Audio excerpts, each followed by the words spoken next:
الله دې لوی بخښه دې لوی ذات یو سړي به اواز کو د بوت ته به اواز کو یا صنم بوت ته وایي یا صنم یا صنم د بوت اواز به یې کو سترګې یې ورلې چې سترګې یې ورلې نو خولې خطا شوه نو د یا صنم په دې یا صمد د الله نوم په خولې راغی لږ یاد یې په تسبو باندې یا صنم بوتان یادوي خو چې کله سترګې ورلې خوب ورغې کې د خولې نه بې اختیاره خطا شو خطا قصدن نه یا صمد خو چې یا صمد الله وایي ولې بنده هغه دی نه آواز ورکوي بنده ولې کل څه دی څه مسله ده صمد د الله صفت دی هغه ذات چې دا مخلوق ټول ورته محتاج دی هغه چا ته محتاج دی څه چل فرشتې الله ته وایي الله ولې دومره تیز فورا دی ولا آواز ورکړه زه خو په غلطۍ کې ستا نوم د خولې نه ووت قصدن خو ستا نوم نه دی غشت په غلطۍ کې ستا نوم ووت دی خو لګیا صنم بوت یې کول زه خو په غلطۍ کې ووت الله څه وایي ګوره وی د ټول عمر دی بوت ته چغې ووالې جواب نشي ورکول نه دی بوت ډوډۍ ورکړه نه جامه ورکړه نه عزت ورکړه نه جون ورکړه نه ورکولی شي او نه جواب ورکولی شي جواب نشي ورکول ما ته آواز وکړه یا صحبت په غلطۍ کې موږ خو ما ته آواز وکړه نو که زم جواب ورنه کړم زما د بوت میانځ کې څه فرق شو بوتم جواب نه ورکړي زم نه ورکړم څه فرق شو زما د بوت په میانځ کې وایه څه فرق شو سترګې وغړولې د الله هغه آواز دی غوږ کې پروت دی الله اکبر په غلطۍ مې د خدای نوم د خولې نه ووت او بیا هم الله داسې آواز راکړي چې هغه ټیسټ او لذت او هغه خوند مې په دغه غوږ کې پروت دی فورا په ځمکه پرېوت د بوتانو ته اوچت شو سټکې یې ورته ونیو او ماته یې کړل باز زما توبه په غلطۍ دی الله نوم د خولې نه وځي دومره پروردګار بادشاه دی رسول الله مبارک فرمایي وی د الله سل رحمت دی څومره رحمتونه دي سل بې شمېره دي خدای یو اندازه ده زموږ د پویولو دپاره نور د الله د صفتونو حد نشته موږ د پویولو دپاره وایي په هغه سلو رحمتونو کې یو رحمت یې دنیا ته نازل کړی د هغه یو رحمت په وجه دا خلک په یو بل رحم کوي پلار په زوی کوي مور په بچي کوي اس په خپل بچي کوي دا چرګې ته نه ګورې چې یو بچي دینې څونه چغې وایي دا په لکې رحم دی تر دې هغه پورې نبي علیه السلام فرمایي چې اس په خپل بچي خپل په مخلوقاتو ټولو کې دا یو رحمت تقسیم کړی دی په انسانانو کې او په دې حیواناتو کې او په کبانو کې او په دې مرغانو کې تقسیم کړی دی ته ګوره د مرغۍ بچي له ګوتې څونه چغې جوړي دا رحم دی او یو کم سلي پرېښي دي يرحم الله بها عباده يوم القيامه وی پر یو کم سلو با د قیامت پر خپلو بندګانو رحم کوي نه یو څومره ډېر دی هغه یو کم سل به څومره ډېر حضرت یونس علیه السلام رب العالمین مینوا یو ډېر لوی ښار دی ټول پکې مشرکانو او څه د پاسه 100,000 آبادي و د هغې د دعوت دپاره د ایمان د دعوت او د تبلیغ دپاره الله ولې وارسلنا الى 100,000 او يزيدون قرآن شریف کې الله فرمایي څه د پاسه 100,000 خلک و هغې ته دی 2 کاله یې ورته دعوت وچله 2 کاله الله ومنې او د دې بوتانو د عبادت پرېږدی او یو الله دې دا رزق او دا مال او دولت هغه درکوي هغه ومنئ دې نه منه بلکې دا یونس علیه السلام بیا راګیر کړه او دومره به یې وواهه چې د وجود نه به وینې وبهېدې تر دې حده پورې مفسرین لیکي وی راګیر بیا که بېهوشه به شو وی مارغان به رالل او هغې به لا خپلې وزرې په اوبو کې ووالې او هغې به پرې د پاسه هغه اوبه شیندلې او مارغانو به ورته خپلې وزرې والې نو یو په هوش کې راغی دومره سوکړو چې د دې غریب د هغه بېهوشۍ د حالت تی مرداري دومره به د مته به یې ونیوه او د لاسو نه او کلي نه به یې باکه دا کلي د مونږ نه څه غواړه وی ګورې د الله د عذاب نه ویرېږي سم شی وی را دي شي عذاب ستا په مونږ څه مونږ دې ټول مړه شو نیک بخته زه د دې کلي نه وځه بیا به دې غریب را د پیغمبر پړه چې خو په قوم رحم بیا به راغی بیا به یې نصیحت شروع کړه د لوی الله د عذاب نه ویرېږي 2 کاله پرله پسې د دعوت او د تبلیغ په سلسله کې په نینوا کې تېر کړل بادشاه ونیوه او دې جیل کې بند کړ اخلاص شو دي او یو وله تنګه کوټه و په هغې کې ور دننه کړه او دروازه ورپسې بنده کړې چې نه وله اوبه ورکړې نه ورته رڼا وکړې او نه ډوډۍ وکړې چې همدې کې مړه شي الله د انسان امداد کړي ډېره موده په کوټه کې پروت و یو وزیر بادشاه ته وایي صاحب یو سړی دی په جیل کې بند کړی دی چې هغه به څه حال دی ویې ته ورشه ویې ګوره چې ابي وزیر سره دی بادشاه سره دی بل چا له پولیس والا هم نه ورکوي چې هسې نه چا پرې رحم را نه شي او دروازه ورته کولوني دا وزیر چې څنګه ورغی او د جیل د هغه تنګې کوټې دروازې کولو کړه دننه پکې رڼا ده ناشنا رڼا او د سترګو په نظر هغه کوټه دی وزیر ته غټه ښکارېږي د سترګو په او دا یونس علیه السلام په مانځه ولاړ او خوا کې ورته خشتکه پورې د اوبو پروت دی او د انګورو خشته غونچک ورته پروت اوهو دا وړه کوټه دا زه کوم ځای نه دا رزق او د اوبه او دا رڼا او دا فراخي د کم ځای دا مونږ چې وای چې پروردګار به نیک سړي ته قبر دونه فراخه کړي چې د ده څومره نظر لګېږي دا الله کولی شي ته نشي کول دا الله د قدرت او طاقت خاوند که ته یې څنګه کوي پرې موبایل کې یا پرې کمپیوټر کې یا پرې ټلویزیون کې یا وړه غوندې شیشه کې نور خو څه ني او چې هغې ته ګورې په هغې کې دننه څومره دنیا ښکاري هغه موبایل ته وګوره په کمپیوټر ته دې وګوره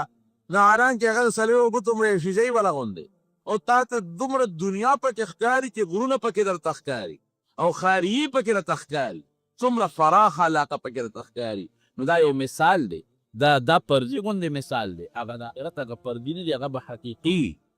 دا وزیر ورته وایي چې څنګه هر څه ولیدل پوه شو بس ما ومنله ته څوک یې د الله رسول یې بس ته خو تاسو ته بل څه نه یم نه تنخواه او نه پیسې غواړم وایي ښه ده دې ملګری شم زه ستا په څه طریقه له بادشاه نه راوباسم او زه دې ملګری ځان به نه ښیم ځکه ډېر یېرېده ولارت نه به دې وباسي اوس چې راغلی بادشاه ته یې څه مینت زاري وکړو چې سړی به راوباسو راویوست چې راویوسته دی یونس علیه السلام د الله په حکم یو اعلان ورته اووه کاله مې تېر کړه زړه مې در سره ستړی اوس ما ته زما الله دا ویلي چې که دې قوم ایمان راونله نو څلوېښت ورځې بس به تاسو د الله عذاب راځي نو لومبۍ 3 ورځې به مخونه زیړي بیا 3 ورځې به مخونه سره شي بیا 3 ورځې به مخونه تک تور شي او په 10مه ورځ به د الله عذاب راځي ختموي او زه یې زه دنه لاړم زه وایي عذاب دې پیشه خدای دې پیشه راولي دی مونږ له عذابه نه یېرېږو دی لال د کلي نه بار ووت یو د دریاب غاړه وانته ډېره شو چې عذاب د خدای خو راځي ما ته الله ویلي خو چې زه خو ته بارې قافلې راځي څلوېښت خو د تېرې شو هغه 10 عمر پته تېرې شو دا قافلو والا نه تپوس کوي یاره د نینوا د خلکو حالت څنګه دی ډېر ښه دی خلک یې څنګه دي ښه خوشحاله څه تکلیف عذاب زلزله هېڅ هم نشته بله قافله راځي بله راځي په دې لاره کې څوک تېرېږي دې ته تپوس کوي هغې حالت یې دې په زړه کې پریشانه ده خو د دې قوم یو حالت و قوم شرک به کو کفر یې کو خو دروغ به یې نه وي او دا یو سرکاري د هغې قانون و چې څوک دروغ وایي نو هغه له سزای موت ده سر ته وهی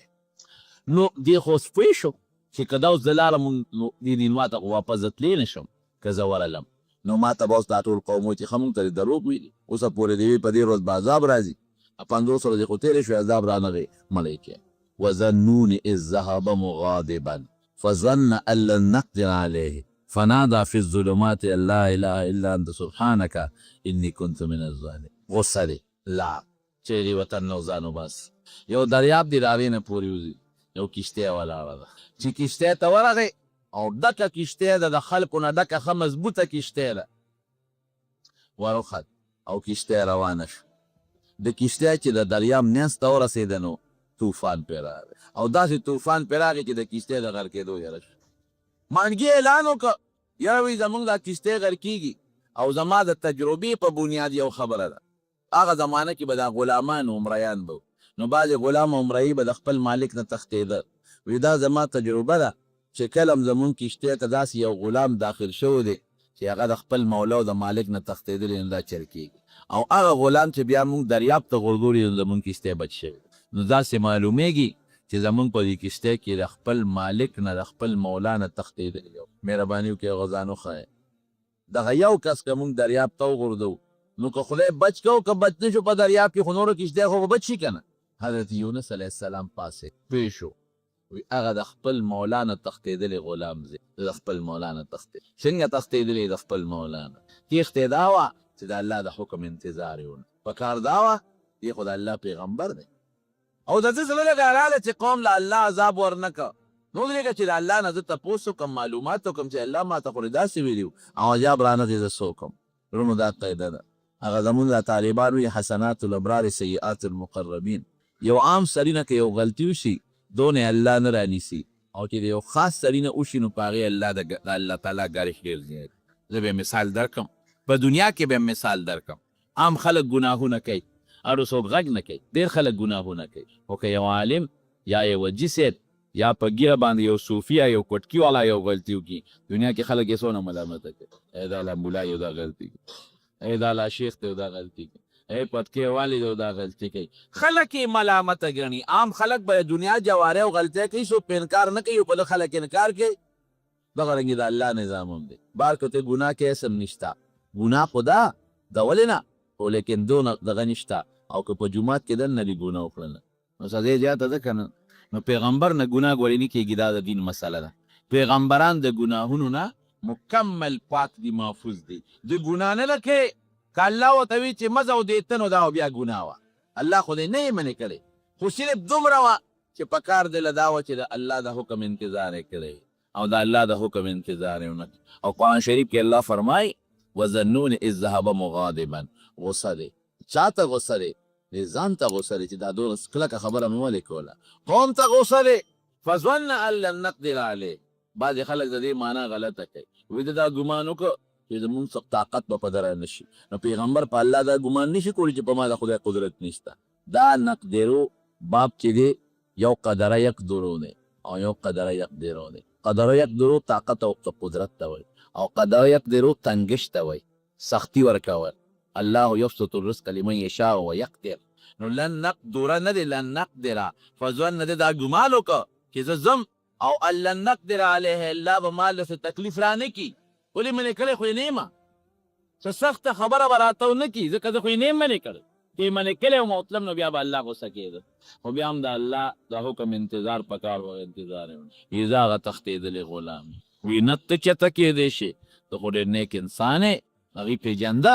فساهمه فکان من المدحدین نو درې ځلې قراندازي وکړه په هغه صح حالت کې یو ځل یې قراندازي وکړه د یونس علیه السلام نوم راو دوباره قراندازي وکړه بیا د یونس علیه السلام نوم راوخت درې باره بیا قراندازي وکړه بیا د یونس علیه السلام نوم راوخت به دې په خپله دریاب ته ودان کړ رب العالمین یو کب ورباندې مسلط په دریاب کې قسم قسم کبان دي یو کب الله مقرر کړه او خلوازه کړه فالتقمه الحوت وهو ملیم او نیغ د کب لی خولې ته چې د دریاب ته توپ کولې کب بیا په خوله کې کلک نیول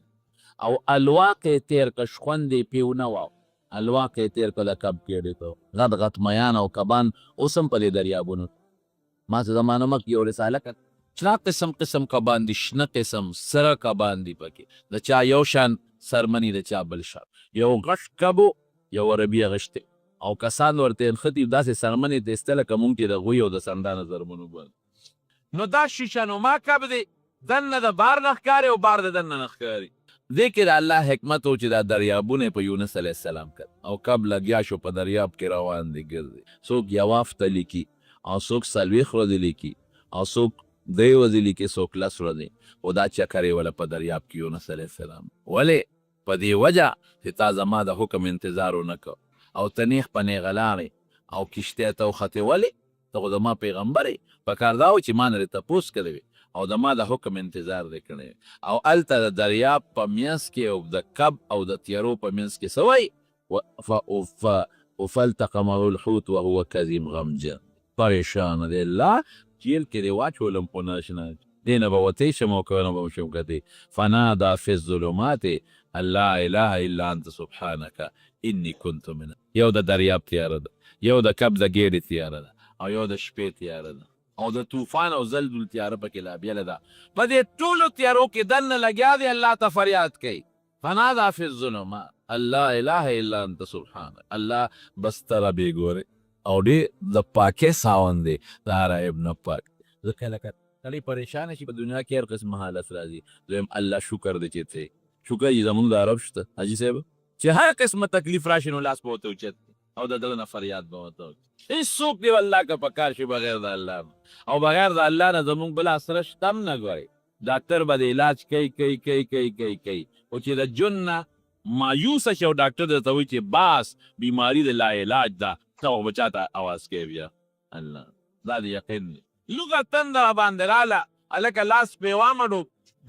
درک مې نه لګي سر تندې مې نه لګي هر شي ته چې لاس اچوم اړو راپسې بار راوځي دکان مې نه چلیږي روزګار مې نه چلیږي تاوان کوم زمینداري په عمر څه کې تاوان کوم دغه وخت کې بیا دې څه چل کوي چاته چغې وایي الله څه چلاوه او که ګاډي کوم وخت کې غر کېږي اکسیډنټ وشي یا کشتۍ غر کېږي او اکسیډنټ وشي ناګهاني به دې په خولې دا واده شي یا الله خیر یا الله خیر بچی دې نه جوړه شي ناګهاني به الله ته آواز کوي نو زه په دې کله خوشحاله شم یم بنده ته ورته آواز وکړي درته به دروازه بنده کړي 5 روپۍ هم ترې غواړي درته دروازه وبنده کړي تنه هم ترې غواړي نشته را سره مخ به نه وړئ روانه به کړي در سره شکر دی چې پروردګار شته چې د زړه د آواز ورته وکړي تسلي خو د انسان وشي که نه نو حضرت یونس علیه السلام دا کب ګیره کې आवाज کوي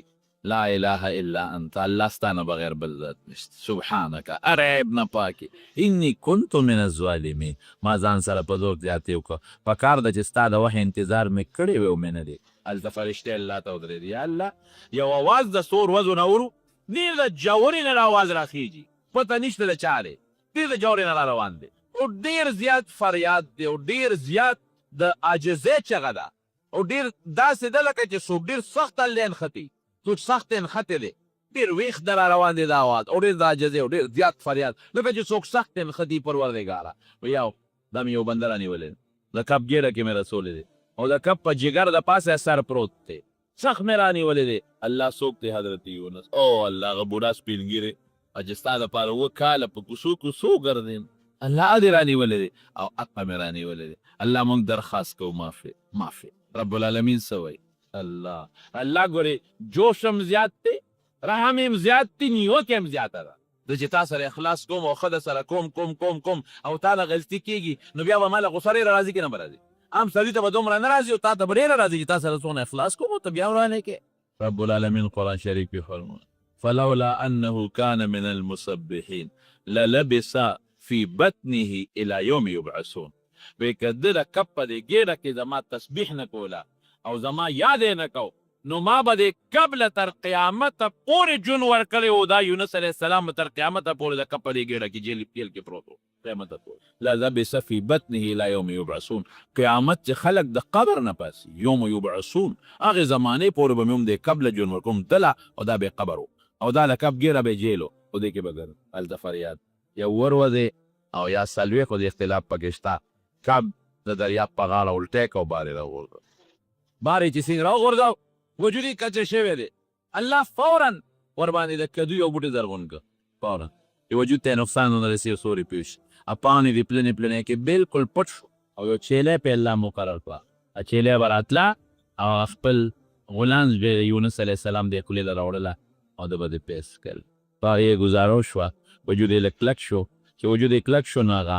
بوټی ته وچ شو، چې وچ شو نو په جلا شو. الله چیلی هم بنده شوه، هغه ملګری مې چیلی هم نه راځي، بوټی مچ شو. الله ورته څه وایي؟ وایي دلر شو بیا دې خپل قوم ته. او د پیغمبر ډیوټي ګورې سخت دی، پیغمبر مرتبه هم زیاته ده خو ډیوټي هم سخته ده. که تاسو وایئ چې د رسول الله مبارک څومره لویه مرتبه ده، ډیوټي څونه سخته وه. وطن پرېږده، جهادونه کوه، نارې تېرېږه، لوږې تېرېږه، هر چا سره مقابلې کوه. طوایف ته ځه، په لاره څونه تکلیفونه دي. موسی علیه السلام د لوی درجې پیغمبر دی، تکلیفونه څومره دي. وطن پرېږده، د یو ځای نه بل ځای ته ځه. د شعیب علیه السلام 10 کاله خدمت کوه.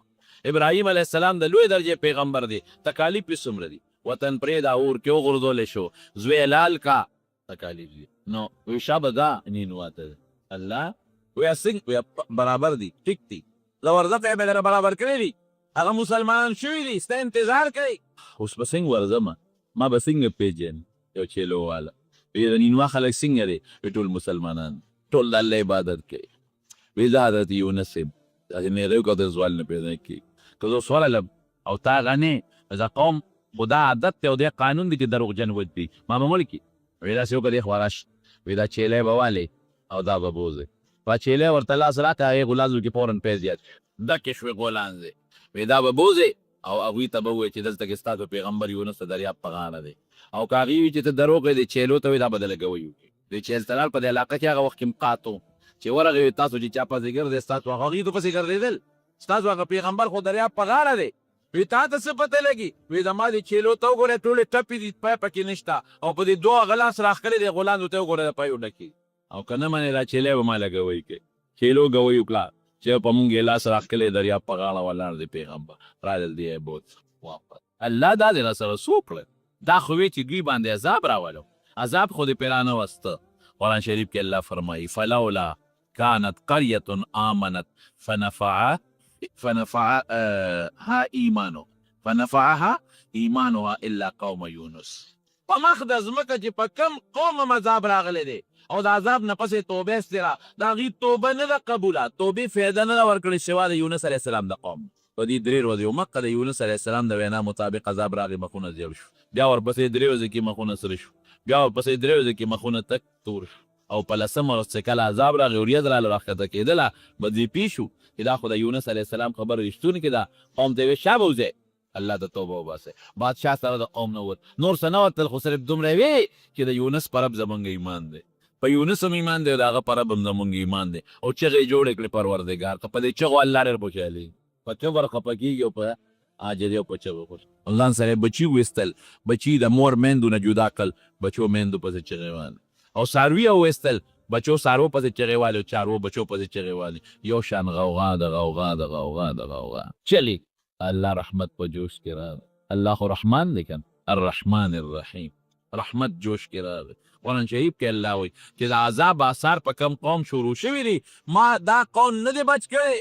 صرف او صرف د یونس علیه السلام په قوم د عذاب آثار شروع شو بچ کړي. پروردګار اعلان وکړ عذاب څه اوچت کړي، عذاب اوچت شو. یونس علیه السلام خو پته مو چې عذاب به راځي ورانن، قوم بیا ښه خوشحاله دي، مسلمانان شو. یونس علیه السلام دعوت او تبلیغ پکې وچلو، د الله احکامات یې ورته ورسول او ډېر خوشحاله ژوند یې تېر کړ. او بیا حضرت یونس علیه السلام هم هغې کې بیمار شو، وفات شو، د نینوا په ښار کې دفن. نو الله رحمان دی که نه دی؟ وایه اوس هغه قوم چې دشمن دی او چغه ورته وایي بیا هم معاف کوي. او عجیبه واقعه مې د دې لپاره ذکر کړه، په دې لږ سوچ وکړئ. هغه قوم چې دشمن دی دشمن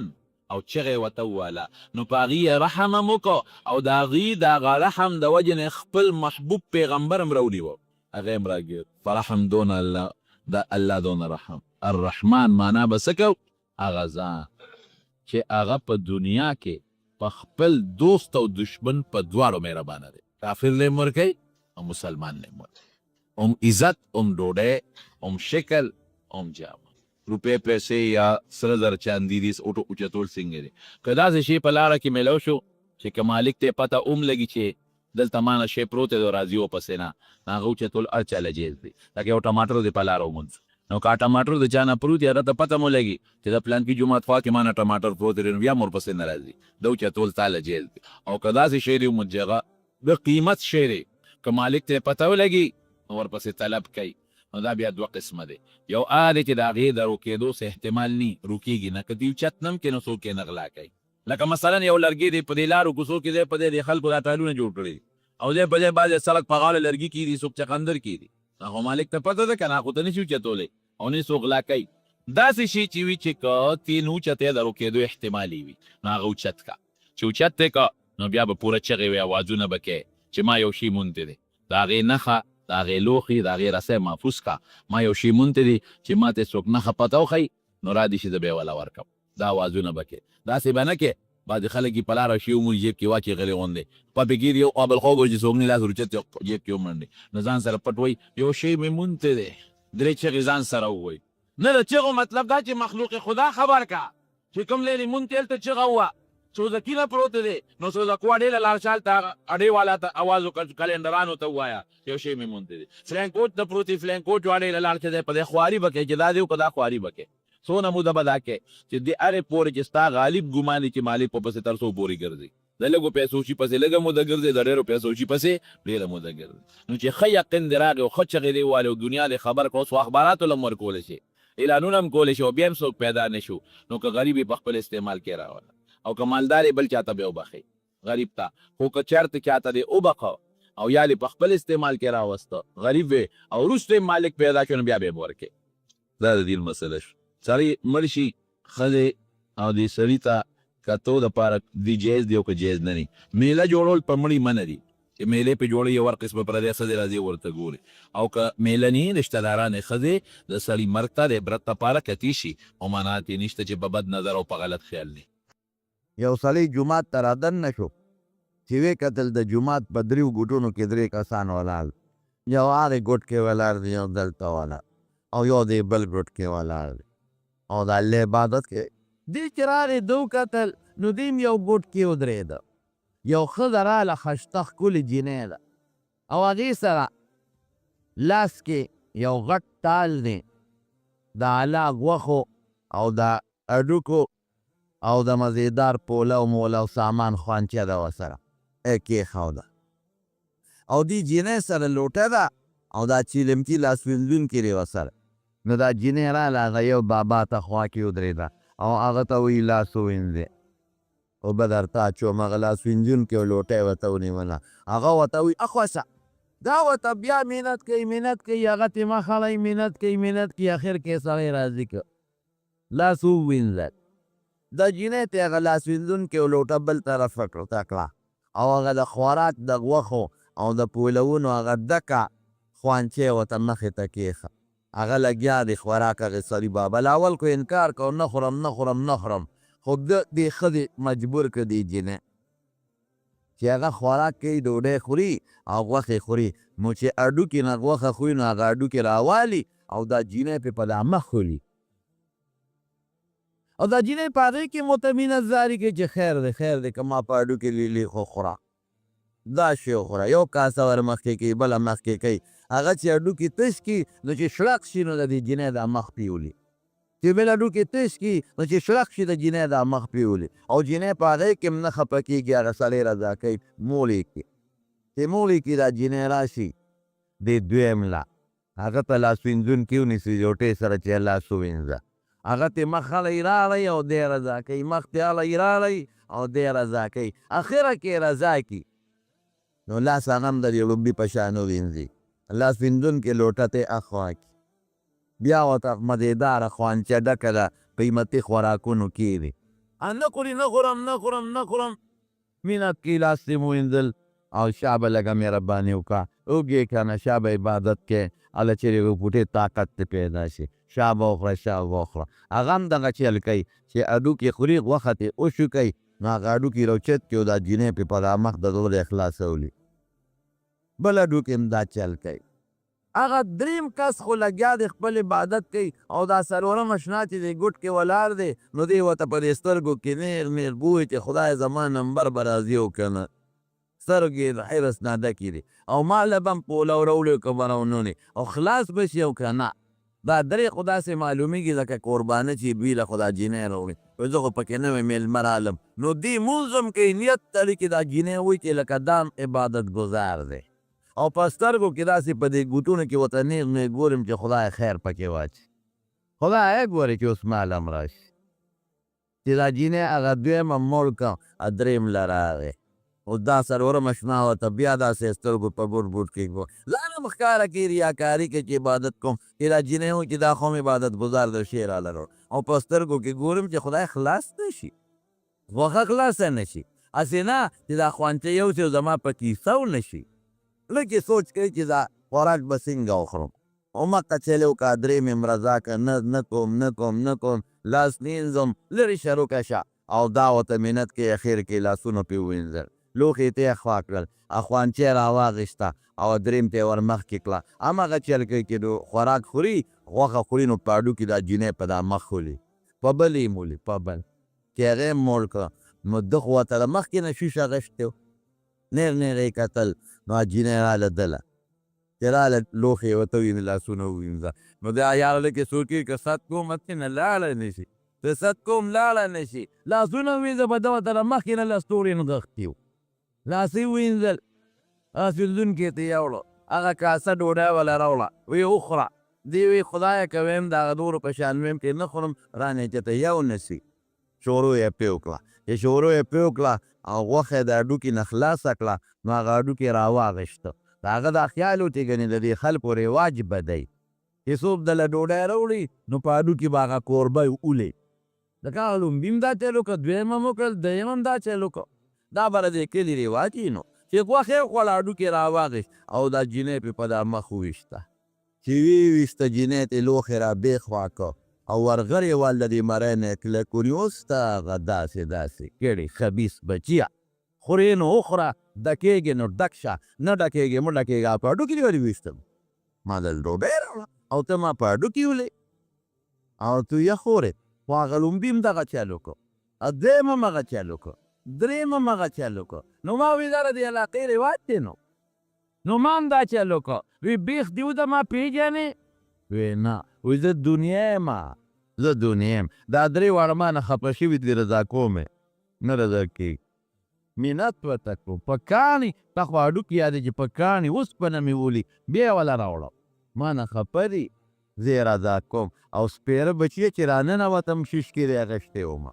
سترګو کې دې ما هغه هوجي او پولو ته دې سترګې نیغې کړې وې تا خو تر مخکې نه په حرس کې ته به ما ته مینت کې در کوم به هغوی ته زه مینت کوم نه خوري که دویم غزار دې وکړه چې د سپېمو نه دې راونیسم په دا ځمکه دې راوغورځوم خو دنیا اوخه دقه د حیرسناک سړي ډوډۍ خدای پاک چې انسان له کومه مقرر کړې ده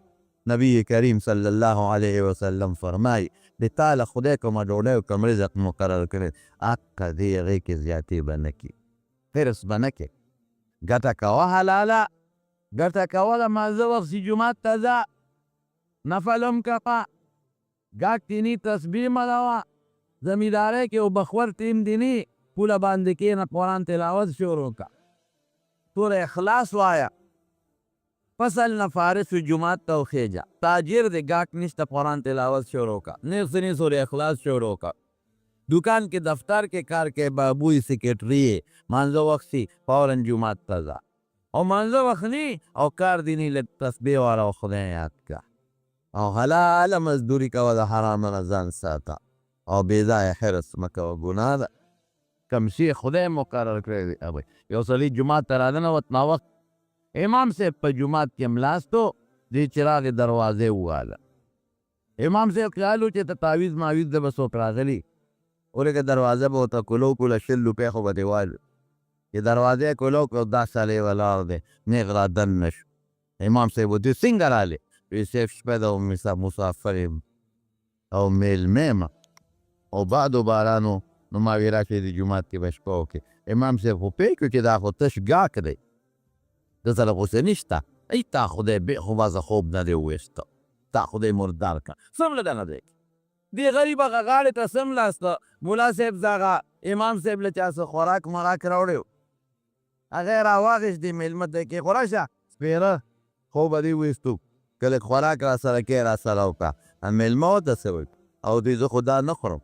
وی ته څه خورې وی زه خو چرب پولو زه خو چرب پولو خورم وی چرب پولو د سړی او راکې راله خو ډېره ښه ده او که چرب پولو نه خورم امام صاحب ورته غوسه شو تا خدای بې خو ما سه خوب نه دې ویستم ډوډۍ در کوم دا د پلار ما سره مزدوري ده چرب پولو دله راوړه قرض دې راباندې پورې څه دې کړي چرب پولو ما نه غواړه وی استاد جي خفه کېږم خو که چرب پولو یې خورم که نه خورم استاد جي هغه ډوډۍ وخوړه او دې همداسې پرېښود پور دله اوس لږ ساعت پس په دې محله کې یو زنانه او زوی چې تروک شوی و منښت یې کړی وی خدای که زما زوی دې را پیدا کړ نو زه به چرګ او پولو پخوم او د خدای په نوم به خیرات یې ورکړم اتفاق ته ګوره په دغه شپې هغه زوی راغی چې راغی منښت یې کړې وه بس پولو یې پوخ او چرګ یې په مزېدار برابر کړ او جومات استاد یې په منډه یوړ استاد جي دا چرګ پولو زوی مې ناوخته راغی مې چې منښته پوره کوم نو لږ ټیم رانه تېر شو ځکه اور بلول او پخلي باندې ټیم تېر شو د شپې څه تېره شوه مې چې سبا ته د خدای دا قرض دا نظر نه پرېږدم منښته دا واله چې امام صاحب وکتل او هلکه واقعي دا چرګ پولو خو هغه بابا غوښته دا خو دا په منډه جومات ته راغې دروازې واله سړي ته ورته ویې ها واله دا ماله نه دی راغلی ما خپله حصه ډوډۍ خوړلی ده تا چرګ پولو غوښته خدای دله را رسول ایجاب وخوره الله چې دله څه مقرر کړي که ان لکه ما قدر لک چې کوم شی دله د خدای را طرف نه مقرري خامخا به یې درکړي دا به په الله ایمان سه دال دې مقرر و دال به خوري چرګ دې مقرر و چرګ به خوري او که چرګان هم د سره شته او غوښې هم د سره شته او پولونه هم د سره شته او خدای دله نی مقرر کړي نو ډاکټر به راته وایي د دې نه دې پرهیز دې مې خوره بیا به څه کې دا به نه وایي چې ما سره خو پیسې شته که نه زه خو هر وخت کیکې خوړلی شم زه خو هر وخت میوې خوړلی شم زه خو هر وخت خوراکونه کولی شم نه ډاکټر وایي یو میاشت له پرهیز دې نه به خورې او که دې خوړې ګورې زیاتې کېږي نو څه به کې اوسه کوم شی ستا لپاره مقرر دی به دله خامخا را رسېږي فإن لک ما قدر لک چې کوم دله د خدای له طرف نه مقدر دی لازما او خامخا به راځي په دې کې دویمه خبره نشته یو شیخ کردي دی احمد یې نوم دی مخکې زمانه کې د غلا کار به یې کو غلو او ډاکې به یې کړ وی یو ځل لاړو غلا او ډاکې پسې وی ناست یو سره د خپلو ملګرو وی چې مې وکتل یو د کجورې ونه ده او د کجورې په دې اونه کې یو قارغه راځي او د دې کجورې د دې اونې نه کجوره شوکوي او چې څنګه یې وشوکوي دا کجوره نو په دې مخوکه وله زور ورکړي هډوکې ته یې وباسي او بیا دا کارغه والوځي د کجورې د امیان ډډ د بره تر پر کوي او هغه کجوره د کجورې په هغه ډډ کې د بره نه راوغورځوي هغه مغز بیا دا کارغه راشي یو کجوره راوشو چې راوشوکوي په مخوکه زور ورکړي هډوکې ته یې وباسي نو بیا وزرې ووایي چېرته شي دا کارغه او بیا هغه د لرې ځای نه هغه مغز د کجورې په هغه ډډ کې ورغورځوي دا شیخ کردي وایي وی ما دې ملګرو ته وی چې داسې معلومیږي لکه د کجورې په دې ډډ کې چې د دې کارغه بچي دي او ګوره د کارغه وله څونه خواري کوي کجوره وله وشوکوي هډوکې ته یې وباسي او بیا د بره نه یې ورغورځوي خو شکم دا راغی چې د بچو سره دا کارغه یو ځای کېږي ولې نه چې د لرې ځای نه دا مغز ورغورځوي حیات الحیوان کې علامه د میری لیکلی دي د کارغنو طالب وی دا کارغه چې کله د اګونه بچي راوځي دا تک دا کارغه ته ویریږي دې ته وتښتي هغه بچو نه ویریږي دې ته وتښتي نو الله څه چلو کې په ده ویښته میښته ني په دې بچي نو په ده باندې دا حشرات او دا ماشي راغون شي چې پرې راغون شي دې ته پوره ډکي نو دې خوله وازوي او هغه ماشي خوري هغه په دې مخوکه کې او په دې غاړو کې بڼېږي هغه ماشي او دې خوله وازوي او کلب خوري کړه وازوي او خوري بس خوراک شو ده او دونه پې هغه بڼېږي چې هغې یې د نور نه او د تاون هم بچ کوي ګوره د الله نظام دې خوله وازوي کلب کوي هغه خوري نو ورو ورو په هغې غټېږي نو او دا مور یې راځي دا پلار دې په چکر لګوي خو چې وګوري چې دا خو سپین بچی دی که دې منډه کړي ویرېږي ته کینې ورسره نه نو چې په دغه خپل تور ویښته کله راوکړي یا تورې بڼې نو بیا دا مور پلار راشي نو ورسره کېږي نو دا شیخ کردي وایي وی ما هم دا سوچ وکړو چې دا کارغه دا بچي وایي او دا به هغه دا ګینه ممبې راوتي خو دا ګینه چې راوځي نو خو لا کجورې نشي خوړی دا کجوره څنګه ورغورځي وی شکم پیدا شو وی کجورې ته وخت وی چې وختو کجورې ته د کجورې په ډډ کې یو اجدها خامار پروت دی نک خامار او په دواړو سترګو ړوند دی لیم او خولې وازه کړې دا کارغه هغه کجورې د خامار له شو کوي دو کجوره وسوکوي هډوکې ته والا وباسي او بیا د خامار نه خو یریږي خامار خو د کارغو دشمن دی او کارغه د خامار دشمن دی کله چې کارغه ته پته ولګي چې دا خامار خو مړ دی او یا د لقېدو نه دی مطنجه کیو چې تګي دا هغه خوراک او چې کله خامار ته پته یې لګي چې دا کارغه مې د خولې داندې راځي نو هغه پې ټک لګوي او خوري د یو بل دشمنان یا خدایه دشمن له د دشمن په خولې روزي ورکوي او څونه ورسره خواري کوي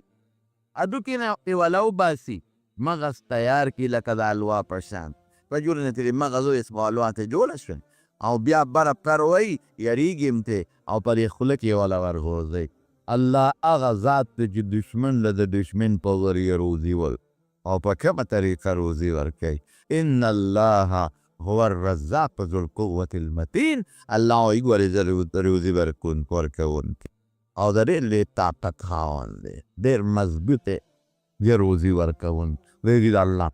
دشمن له د دشمن وی بس ملګرو ته مې ویل چې مونږ هسې منډې وو په غلاګانو ډاکو پسې مار له خدای ورکوي د اونې په سر کې د کارغه په ذریعه مونږ له بیا خدای نه راکوي بس توبه مو ویستله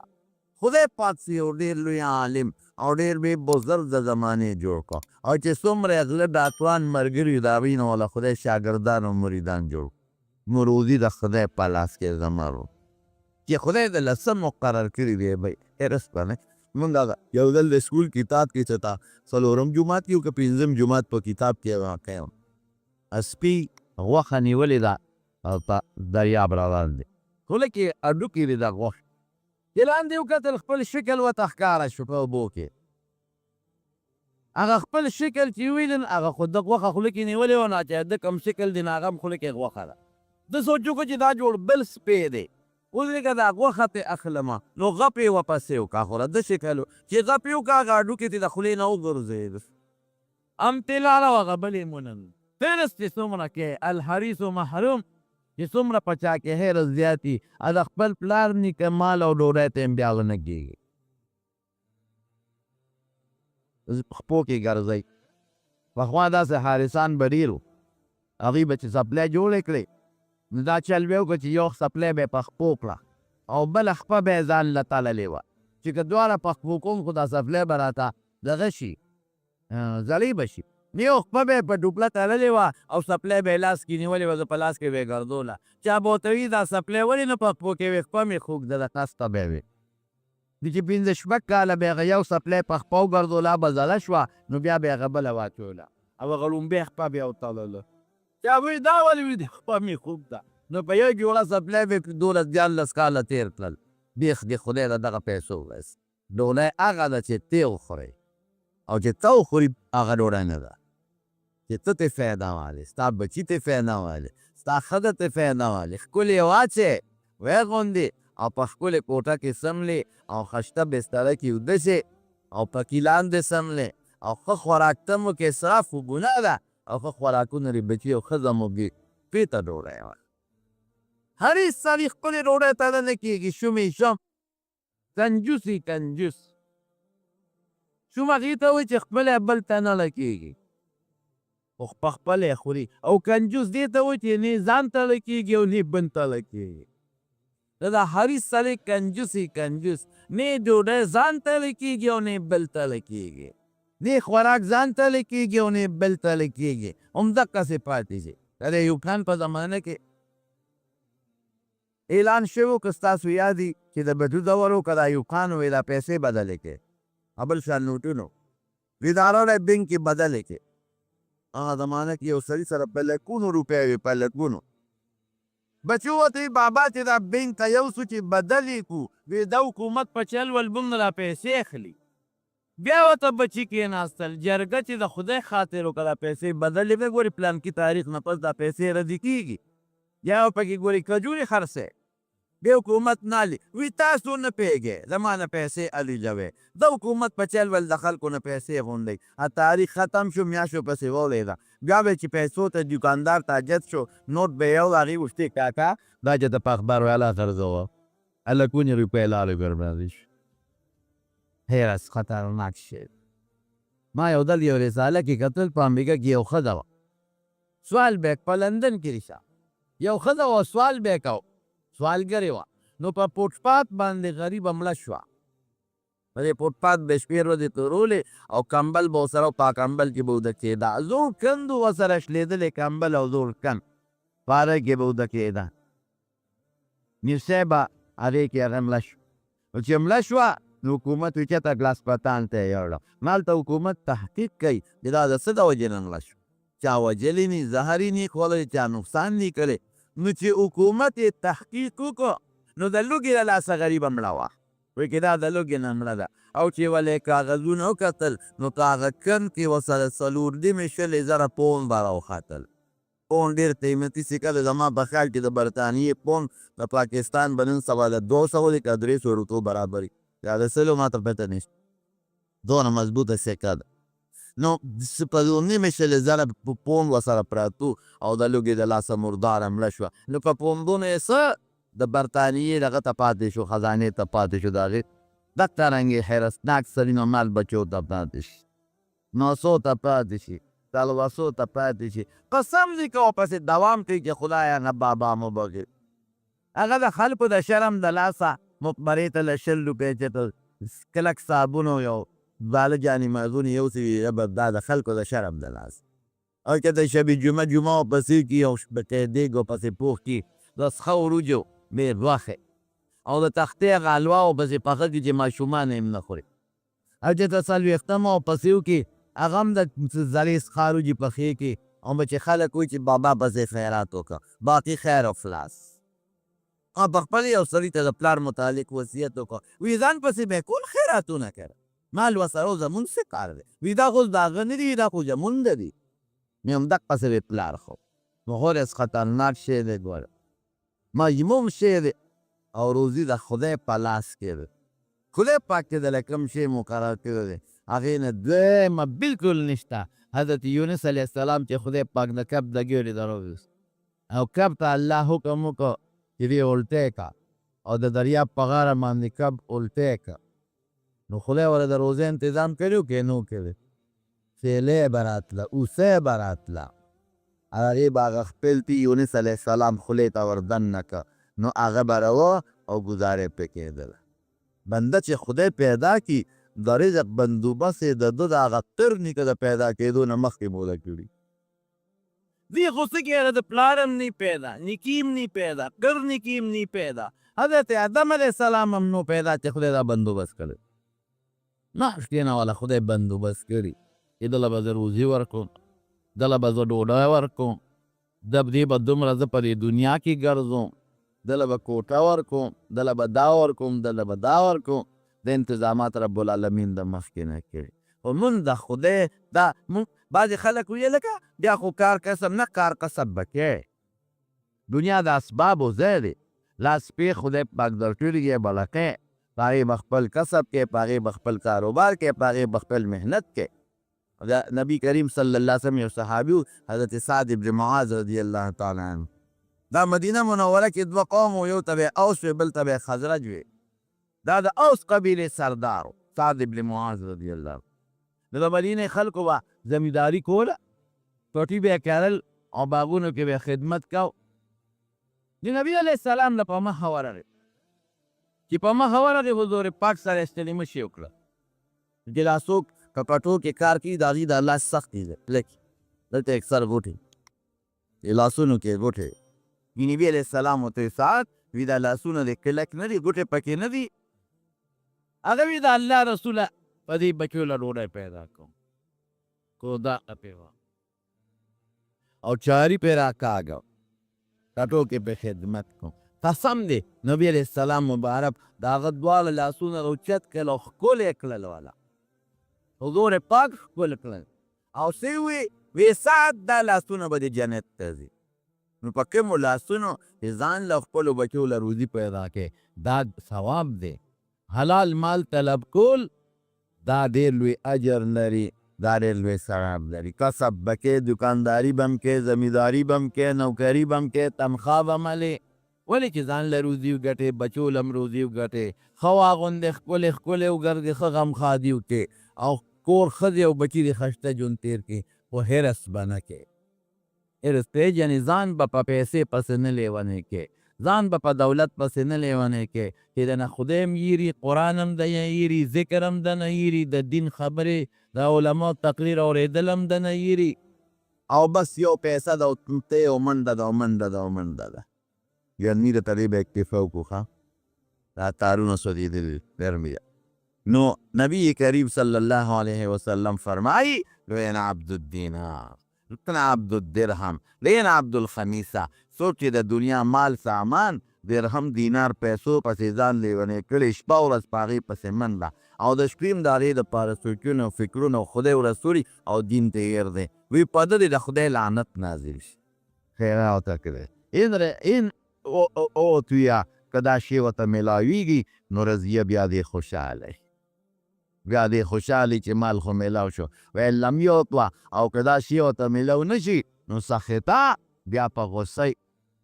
یا قار ولا ورشي، غصه ورشي چې نن خو مې پیسې ونه ګټلې، نن خو مې دولت ونه ګټه. دې ته حیرت سوی.